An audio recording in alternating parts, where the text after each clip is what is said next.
shout out to Warren Scott, the best fitness trainer in Canada. He runs Fitnessbound. Check him out at Fitnessbound.ca, and he's the person who requested we make chocolate chip cookies for one of our videos.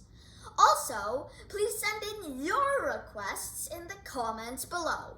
Chef Daniel is happy to take recommendations. If you ate too many chocolate chip cookies, you've got to go to Warren. Today, we are going to be making chocolate chip oatmeal cookies with a twist. Today, I'm going to be cooking with my sous chef, Hoppy Dog, also known as the pup of the age, or Floof. Now, as I look through this recipe, I see a very interesting secret ingredient.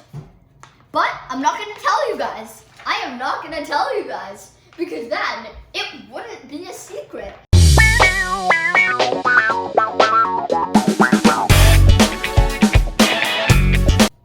For a full list of ingredients, you can look at our show notes below. But now, let's get all the stuff we need in time lapse.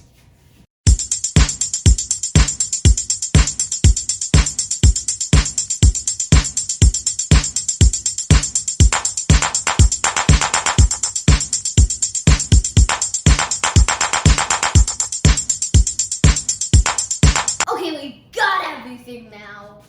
Now, here's what you're gonna need. You're gonna need brown sugar, baking soda, flour, salt, rolled oats, I'm not telling you my secret ingredient, cinnamon, all-purpose whole wheat flour, granulated sugar, semi-sweet or dark chocolate chips, chopped walnuts, vanilla, and 2 eggs, but one of these eggs we will separate and use the egg white as seen in another step.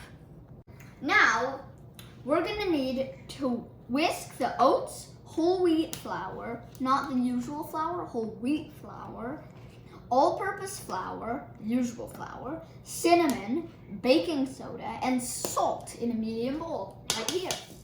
The 2 cups of oats, and now we need whole wheat flour. Now adding half a cup of regular flour, of course, 1 teaspoon of cinnamon. Our 1 teaspoon can't get in here, so I'm using 2.5 teaspoons, and you'll see here this is very full. Who doesn't like a little bit of cinnamon in their baked goods?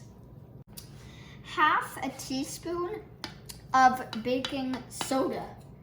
Now, after you put in half a teaspoon of salt, you stir it together with a whisk or a spoon or a utensil of your choice. Yeah, we have to heat the oven up to 350. Okay, I'll tell you the secret ingredient. I give up, but just don't tell anyone else. Whatever you do, it's tahini.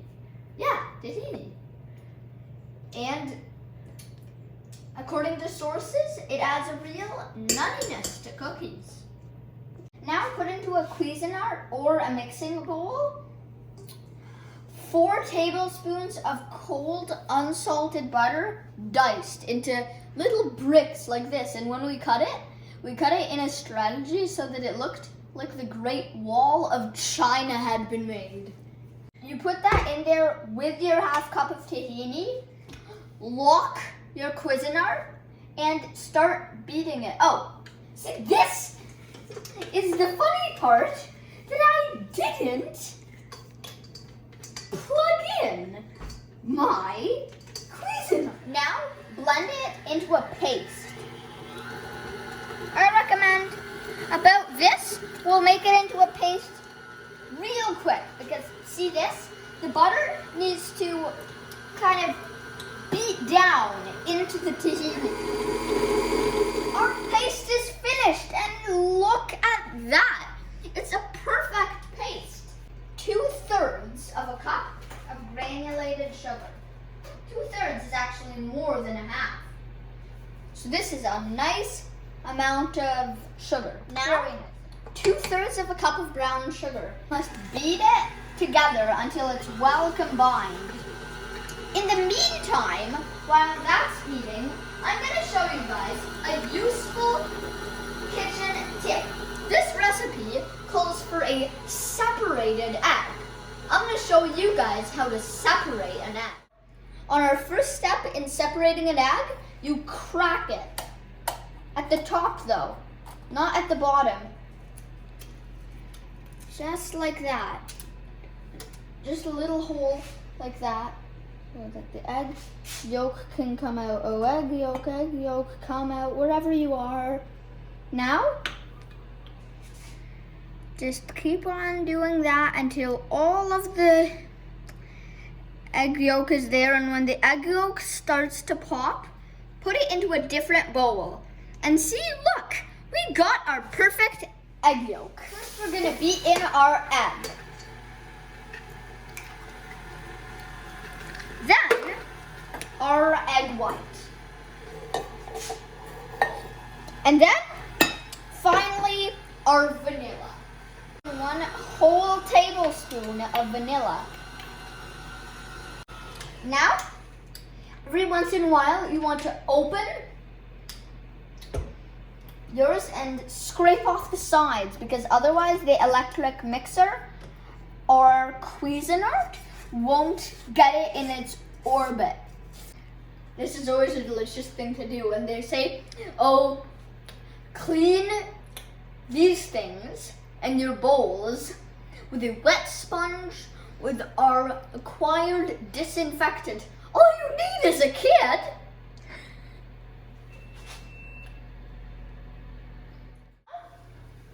Pour in that dry ingredient mixture we made earlier and take it out of the electric mixer now and stir it with a wooden spoon.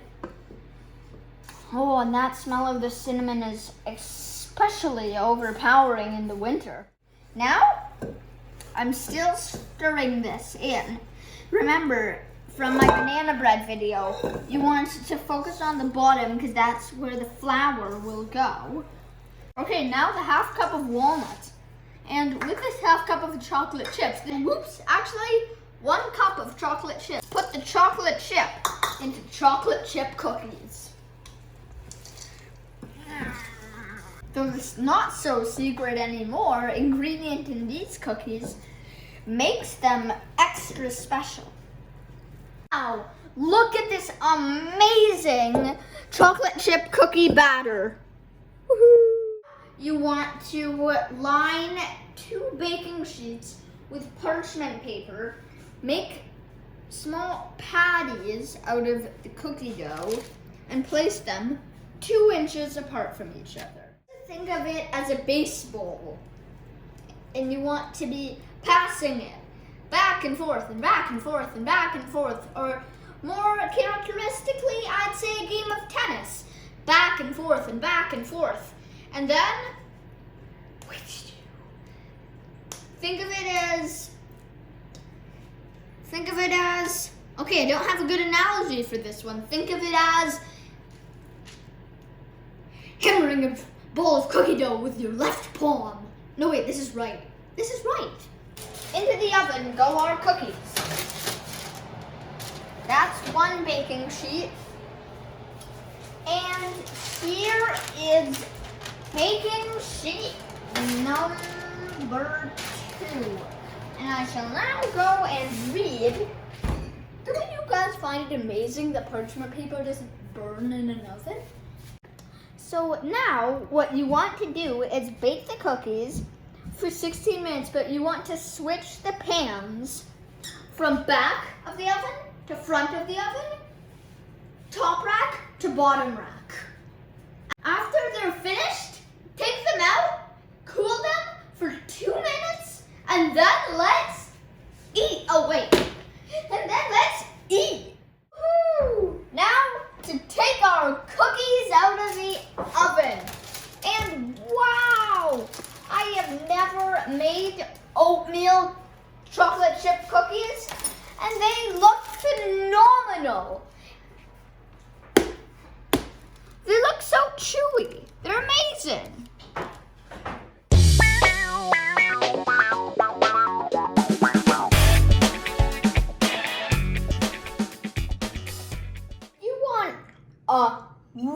normal chocolate chip cookie.